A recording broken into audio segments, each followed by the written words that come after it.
स्वागत है आपके अपने YouTube चैनल पढ़ाई की पोथी में। साथियों, उम्मीद करती हूँ कि आप सभी स्वस्थ होंगे, मस्त होंगे, बेहतर होंगे और निरंतर अपनी तैयारी के माध्यम से सफलता का मार्ग प्रशस्त कर रहे होंगे। तो चलिए, हिंदी व्याकरण जो कि आपकी सभी कॉम्पिटेटिव एग्जाम के लिए बहुत ही ज़्यादा इंपॉर्टेंट है, उससे बनने वाले प्रश्नों पर चर्चा करेंगे। आज का टॉपिक हम लेंगे शब्द विचार, जिसमें हम तत्सम, तद्भव, संकर, विदेशी, देशज इत्यादि शब्दों के बारे में चर्चा करेंगे। तो चलिए फटाफट से बिना स्किप किए वीडियो को पूरा देखिएगा। इससे पहले कि अगर आप चैनल पर नए हैं तो इसे सब्सक्राइब कर लें और बेल आइकन को प्रेस कर लें ताकि आगे आने वाली वीडियो की सभी नोटिफिकेशन आप तक पहुंच सकें। वीडियो स्टार्ट करने से आप पहले जान लीजिएगा कि जितने भी क्वेश्चन आपको फिलअप करने हैं तो आपको अपना स्कोर भी कमेंट्स बॉक्स में शेयर जरूर करना है। तो आज का जो हमारा पहला प्रश्न है वह है कि संकर शब्द का अर्थ है। संकर शब्द का अर्थ है, ऑप्शन ए है तत्सम शब्द, ऑप्शन बी है तद्भव शब्द, ऑप्शन सी है विदेशी शब्द और ऑप्शन डी है दो भाषाओं के शब्दों से मिलकर बना शब्द। तो यहाँ पर आपका उत्तर क्या होगा? तो यहाँ पर जो राइट आंसर होगा वह हो जाएगा option number D is the right answer, यानी कि दो भाषाओं के शब्दों से मिलकर बने शब्द को संकर शब्द कहते हैं। जैसे कि हो जाएगा आपका रेल गाड़ी। अब रेलगाड़ी में रेल कैसा है? देशज है और गाड़ी कैसा है? विदेशज है। तो ये दोनों शब्द आपस में मिलकर के एक पूरे शब्द का जो है अर्थबोध करा रहे हैं, तो इसे हम कहेंगे संकर शब्द। अगला क्वेश्चन देखेंगे और नेक्स्ट क्वेश्चन है जिन शब्दों की व्युत्पत्ति का पता नहीं चलता उन्हें जाना जाता है, उन्हें किस नाम से जाना जाता है? ऐसे शब्द जिनकी उत्पत्ति का पता नहीं चलता है कि इनकी उत्पत्ति कहाँ से हुई है। ऑप्शन ए है तत्सम कहा जाता है, ऑप्शन बी है तद्भव कहा जाता है, ऑप्शन सी है देशज कहा जाता है या ऑप्शन डी संकर कहा जाता है। तो जब दो भाषाओं से मिलकर के कोई एक शब्द बनता है उसे हम संकर शब्द कहते हैं। जबकि यहाँ पर जो राइट आंसर होगा वह हो जाएगा option number C is the right answer. जिन शब्दों की व्युत्पत्ति का पता नहीं चलता उन्हें देशज शब्द के नाम से जानते हैं। अगले प्रश्न की तरफ चलेंगे और नेक्स्ट क्वेश्चन है आप सभी के सामने स्क्रीन पर। निम्नलिखित शब्दों में कौन सा असंगत है? निम्नलिखित शब्द युग्मों में कौन सा असंगत है? ऑप्शन ए है अफसोस फारसी भाषा का शब्द है, कैंची तुर्की भाषा का शब्द है, गमला पुर्तगाली भाषा का शब्द है और कारतूस अंग्रेजी भाषा का शब्द है। तो यहाँ पर आप अपने सही उत्तर का चयन करेंगे कि जो अफसोस है वह फारसी भाषा का शब्द है, ये बिल्कुल सही है। कैंची तुर्की भाषा का शब्द है, ये भी सही है। और गमला पुर्तगाली भाषा का शब्द है, ये भी सही है। जबकि कारतूस आपका अंग्रेजी भाषा का शब्द नहीं है। तो option number D is the right answer. अगले क्वेश्चन पर चलते हैं। योग रूढ़ शब्द कौन सा है? योग रूढ़ शब्द कौन है? ऑप्शन ए है योद्धा, बी है दशानन, सी है राक्षस और डी है सुर। योग रूढ़ आपसे पूछा जा रहा है कि योग रूढ़ शब्द कौन सा है। देखिए, योग रूढ़ शब्द को हम कनेक्ट कर सकते हैं बहुब्रीहि समाज से। किससे कनेक्ट कर सकते हैं? बहुब्रीहि समाज से। मीन्स ऐसे शब्द जिनका अर्थ जो है किसी तीसरे अर्थ पर जाए, तीसरे व्यक्ति पर जाए और अंत में वह रूढ़ हो जाए, यानी कि पर्टिकुलर उसी के लिए प्रयोग हो और किसी के लिए प्रयोग ना हो।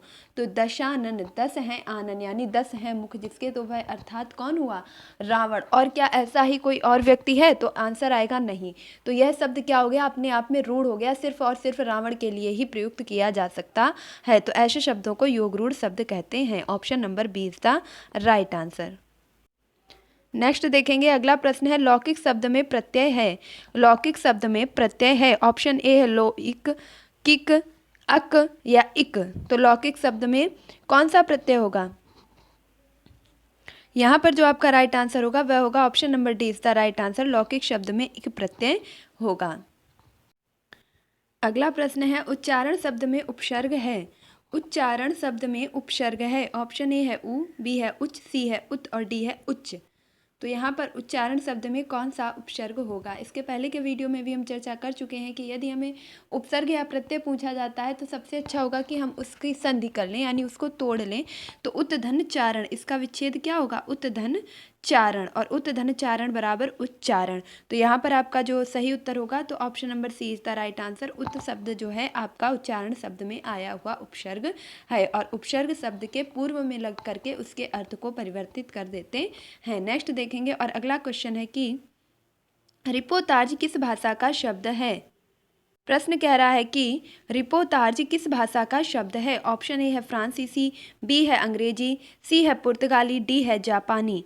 तो रिपोर्टाज किस भाषा का शब्द है। देखिए ये शब्द भी आपसे पूछ लिए जाते हैं कि कौन सा शब्द किस भाषा का है। तो यहाँ पर जो आपका उत्तर सही होगा वह हो जाएगा option number A is the right answer, यानी कि रिपोर्टाज फ्रांसीसी भाषा का शब्द है। नेक्स्ट देखेंगे, अगला प्रश्न है कारतूस किस भाषा का शब्द है। कारतूस किस भाषा का शब्द है। देखिए अभी हमने देखा था कैंची किस भाषा का था, तुर्की भाषा का था। कैंची किस भाषा का था, तुर्की भाषा का था। रिपोर्टाज, रिपोर्टाज आपका था फारसी भाषा का। देखिए ऐसे ही करके आप थोड़ी थोड़ी करके शब्दों की लिस्ट को अपने दिमाग में फिट करते रहिएगा। रिपोर्टाज जो है फारसी भाषा का शब्द था, और ज़रूरी नहीं है कि जितने भी शब्द सब आपसे पूछे ही जाते हैं। कुछ ऐसे मुख्य शब्द होते हैं जिनको याद रखना ज़रूरी होता है। उन्हीं में आता है कि कारतूस किस भाषा का शब्द है। तो यहाँ पर जो आपका राइट आंसर होगा अरबी भाषा का नहीं, फारसी भाषा का नहीं, तुर्की भाषा का नहीं, option number C is the right answer, कारतूस फ्रेंच भाषा का शब्द है। अगले प्रश्न की तरफ चलेंगे और नेक्स्ट क्वेश्चन है कि निम्नलिखित में से किस शब्द में उपसर्ग है। निम्नलिखित में से किस शब्द में उपसर्ग है। ऑप्शन ए है लालिमा, ऑप्शन बी है पराजय, ऑप्शन सी है दशक और ऑप्शन डी है कारीगर। तो यहाँ पर आपका जो राइट उत्तर बनेगा वह हो जाएगा कि उपसर्ग किस शब्द में है। देखिए लालिमा में नहीं है, दशक में दा अलग कर देंगे, सक अलग कर देंगे तो कोई भी अर्थ नहीं निकलेगा। मीन से अगर आप विच्छेद करते हैं और दोनों ही अक्षरों का, दोनों ही शब्दों का अपना अपना अर्थ है, इसका मतलब उस शब्द में उपसर्ग है। कारी और गर अलग कर देंगे तो कारी का कोई अर्थ नहीं है, गर का भी अलग अर्थ निकलेगा। तो दोनों का एक अर्थ निकलना चाहिए, एक एक अलग अलग अर्थ निकलना चाहिए। जबकि परा का अर्थ है दूसरा और जय का अर्थ है जीतना। तो यहाँ पर अर्थ निकल रहा है, तो option number B is the right answer, पराजय में आपके उपसर्ग का प्रयोग किया गया है। नेक्स्ट देखेंगे और अगला प्रश्न है कि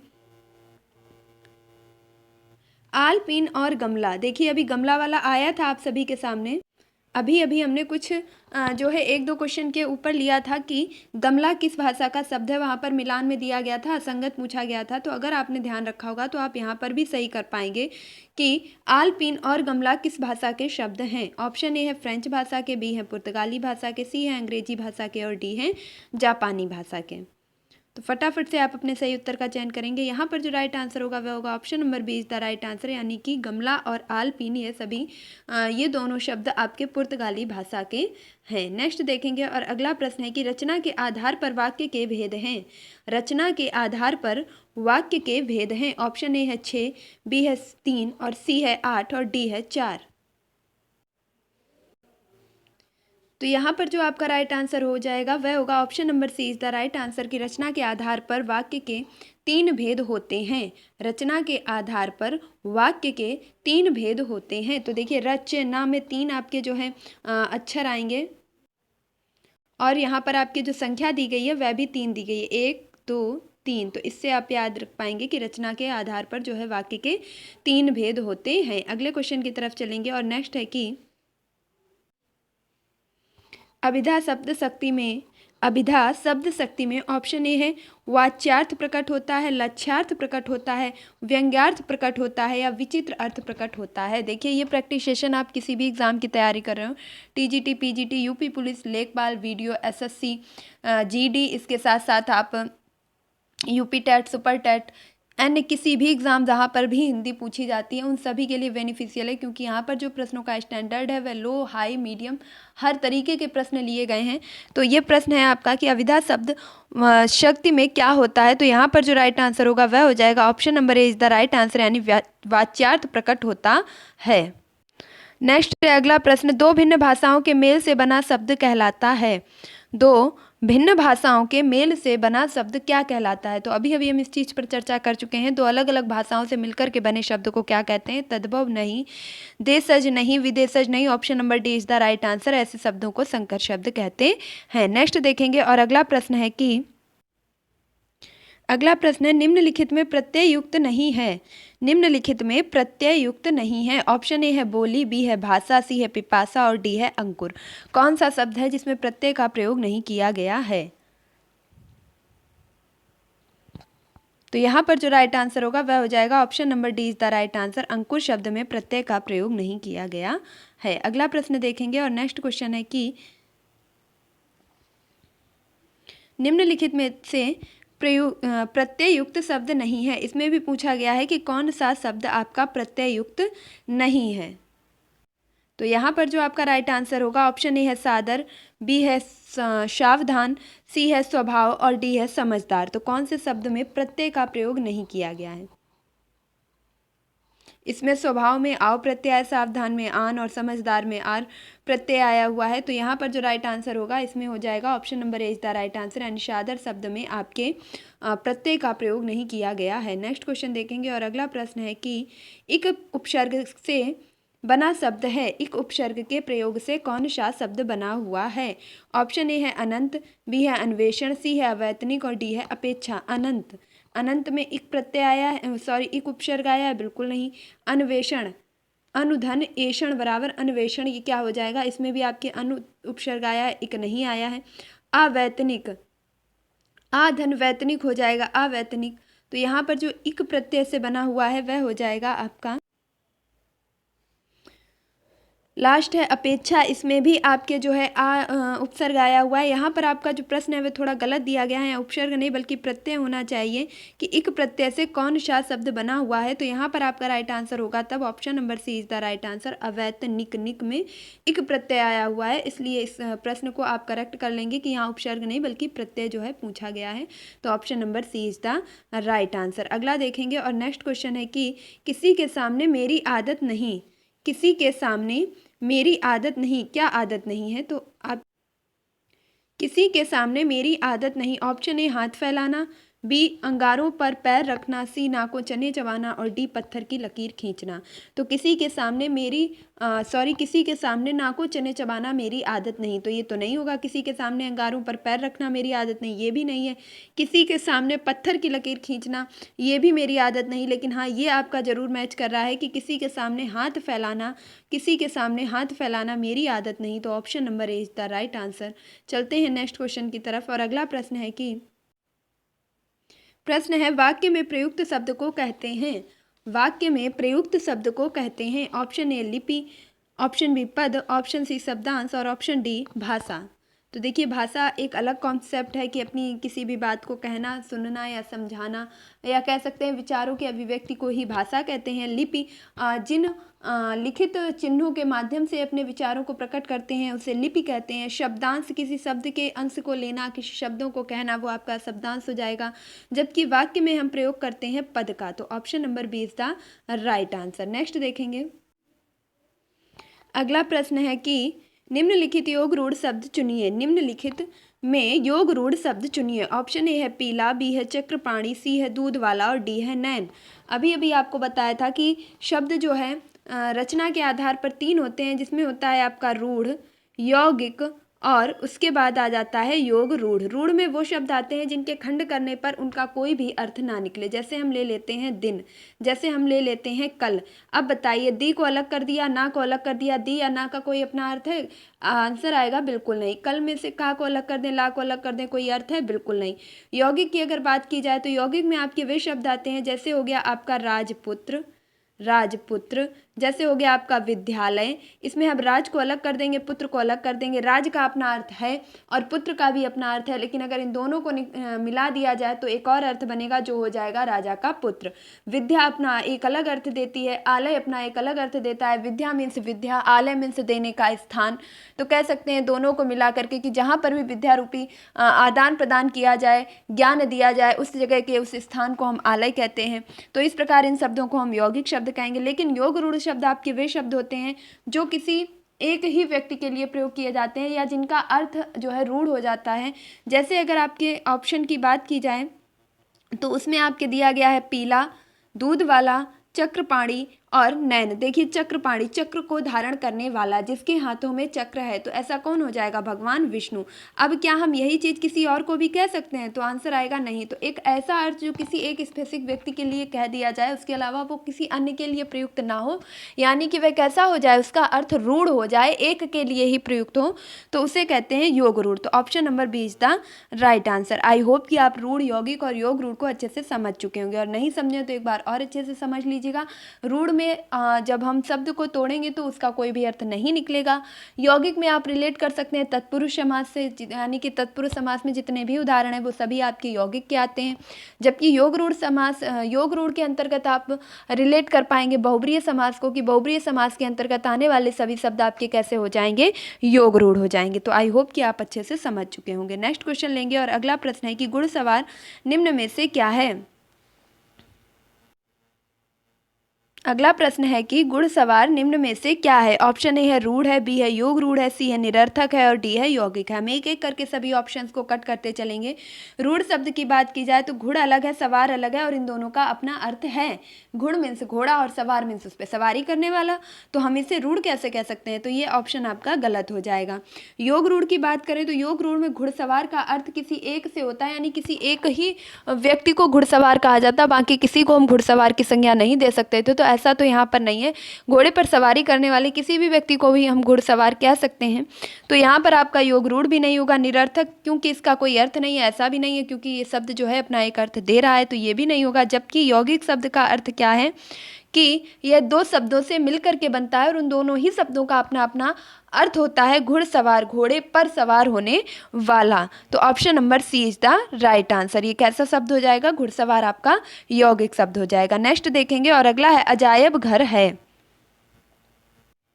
अजायब घर है, ऑप्शन ए है देसी शब्द, बी है तत्सम शब्द, सी है विदेशी शब्द और डी है संकर शब्द। तो अजायब घर किस प्रकार का शब्द है, तो यहाँ पर जो राइट आंसर होगा वह हो जाएगा option number D is the right answer. यह आपका संकर शब्द है, यानी कि यह दो भाषाओं से मिलकर के बना हुआ है। नेक्स्ट देखेंगे और अगला प्रश्न है स्क्रीन पर कि वर्णों के उस समूह को जिससे कोई निश्चित अर्थ निकलता हो कहा जाता है। वर्णों के उस समूह से वर्णों के उस समूह को जिससे कोई निश्चित अर्थ निकलता हो उसे कहा जाता है। ऑप्शन ए है शब्द, बी है वर्ण, सी है वर्ण समूह और डी है वक्तव्य। वक्तव्य एक पूरी लंबी चौड़ी बात होती है, एक पूरा कथन होता है। यहाँ पर बात की गई है वर्णों के समूह की, तो वर्णों के समूह को अगर ध्यान में रखें तो वर्ण तो एक सिंगल ही हो गया, तो इससे तो समूह पूरा बना ही नहीं, इसलिए ये भी नहीं होगा। वर्ण समूह, तो वर्णों के समूह को वर्ण समूह ही कहें तो ये तो उचित नहीं होगा। वह कह ही रहा है कि वर्णों के उस समूह को क्या कहेंगे, तो हम कहेंगे कि वर्ण समूह। ये तो हमारे प्रश्न में ही प्रश्न हो गया। तो यहाँ पर उत्तर क्या होगा कि वर्णों के उस समूह को क्या कहते हैं जहाँ से कोई हमें निश्चित अर्थ मिलता है। तो option number A is the right answer कि वर्णों का वह एक निश्चित अर्थ देने वाले समूह को हम शब्द कहते हैं। जैसे हमने अपने वर्ण ले लिए रा, हमने ले लिया वर्ण का, हमने वर्ण ले लिया माँ, हमने वर्ण ले लिया रा, हमने ले लिया आ की मात्रा। तो अब इनमें से हम एक निश्चित क्रम में निश्चित तरीके से लगाएंगे तो बन जाएगा राम। क्या बन जाएगा, राम। क्या बन जाएगा, कमल। तो ये क्या हो गया, वर्णों का समूह हो गया जो कि हमें एक निश्चित अर्थ दे रहा है। अगले प्रश्न की तरफ चलते हैं और नेक्स्ट है कि सुत शब्द को स्त्रीवाचक बनाने के लिए किस प्रत्यय का प्रयोग होगा। सुत शब्द को, सुत माने पहले जान लीजिएगा कि होता क्या है, तो सुत माने पुत्र या बेटा होता है। सुत माने क्या होता है, पुत्र या बेटा होता है। और इसे अगर हमें स्त्रीवाचक बनाना है तो हम किस प्रत्यय का प्रयोग करेंगे। ऑप्शन ए है इया का, बी है ई का और सी है इक का और डी है आ का। तो देखिए यहाँ पर बहुत ही ज़्यादा कन्फ्यूजन रहता है और हम जल्दी जल्दी में ई प्रत्यय लगा देते हैं। तो यहाँ पर जो आपका राइट आंसर होगा वह हो जाएगा सुत में यदि हम आ प्रत्यय लगाएंगे तो आपका बन जाएगा सुता। क्या बन जाएगा, सुता। और सुता माने होता है पुत्री या बेटी। तो option number D is the right answer. Next देखेंगे और अगला प्रश्न है कि लेखक के अंत में कौन सा प्रत्यय लगा हुआ है। लेखक के अंत में कौन सा प्रत्यय लगा हुआ है। ये लेखक शब्द जो दिया गया है इसमें किस प्रत्यय का प्रयोग हुआ है। ऑप्शन ए है का, बी है इक का, सी है आक का और डी है अक का। तो यहाँ पर जो राइट आंसर होगा वह हो जाएगा option number D is the right answer. लेखक में अक प्रत्यय का प्रयोग हुआ है। और अगला प्रश्न देखेंगे, नेक्स्ट है कि अभिशाप शब्द में उपसर्ग है। अभिशाप शब्द में उपसर्ग है। ऑप्शन ए है अति, बी है अधि, सी है आ और डी है अभि। तो साफ सा दिखाई पड़ रहा है कि अभिशाप में कौन सा जो है उपसर्ग होगा। तो option number D is the right answer. अभिधन शाप बराबर अभिशाप, और अभिशाप में आपके अभि उपसर्ग का प्रयोग किया गया है। नेक्स्ट देखेंगे, अगला प्रश्न है दुस्साहस शब्द का उपसर्ग चुनिए। दुस्साहस शब्द का उपसर्ग चुनिए। ऑप्शन ए है दुष, बी है दुर, सी है दु और डी है सा। दुस्साहस शब्द में कौन सा उपसर्ग है? तो यहाँ पर जो राइट आंसर होगा वह हो जाएगा option number A is the right answer. दुस्धन साहस बराबर दुस्साहस। दुस्धन साहस बराबर दुस्साहस। तो दुस्साहस शब्द में कौन सा उपसर्ग हो जाएगा? दुस उपसर्ग। नेक्स्ट देखेंगे और अगला प्रश्न है सजावट शब्द का प्रत्यय बताइए। सजावट शब्द में कौन सा प्रत्यय प्रयोग किया गया है? ऑप्शन ए है आव, बी है आवट, सी है आहट और डी है टा। तो टा बिल्कुल भी नहीं। आव सजाव तो कह नहीं रहा है, सजावट तो आहट तो नहीं कह रहा है। तो यहाँ पर क्या राइट होगा? Option number B is the right answer. सजावट में आवट प्रत्यय का प्रयोग किया गया है। अगला देखेंगे। नेक्स्ट है कि धातु में प्रत्यय जोड़ने से बने शब्द कहलाते हैं। धातु में प्रत्यय जोड़ने से बने शब्द क्या कहलाते हैं? ऑप्शन ए है विशेषण, सी है कृदंत और ऑप्शन ए है विशेषण, बी है कृदंत और सी है क्रिया और डी है तद्धित। तो धातु में यदि हम प्रत्यय जोड़ दें यानी क्रिया में यदि प्रत्यय जोड़ दें तो कौन से जो है क्या बनेंगे, क्या कहलाएंगे, कौन से प्रत्यय बनेंगे? तो यहाँ पर जो राइट आंसर होगा वह हो जाएगा option number B is the right answer. इसे कृदंत शब्द कहते हैं। अगला देखेंगे। नेक्स्ट क्वेश्चन है एक्स बोलो कोई सुन लेगा वाक्य में रिक्त स्थान पर आएगा। जोर से बोलो कोई सुन लेगा, गा कर बोलो कोई सुन लेगा, चीख कर बोलो कोई सुन लेगा या धीरे बोलो कोई सुन लेगा। तो आपका राइट आंसर क्या होगा? Option number D is the right answer. धीरे बोलो नहीं तो कोई सुन लेगा। तो इस प्रकार आपके जो 30 क्वेश्चंस हैं वो कंप्लीट होते हैं। आई होप कि आपको वीडियो ज़रूर पसंद आया होगा।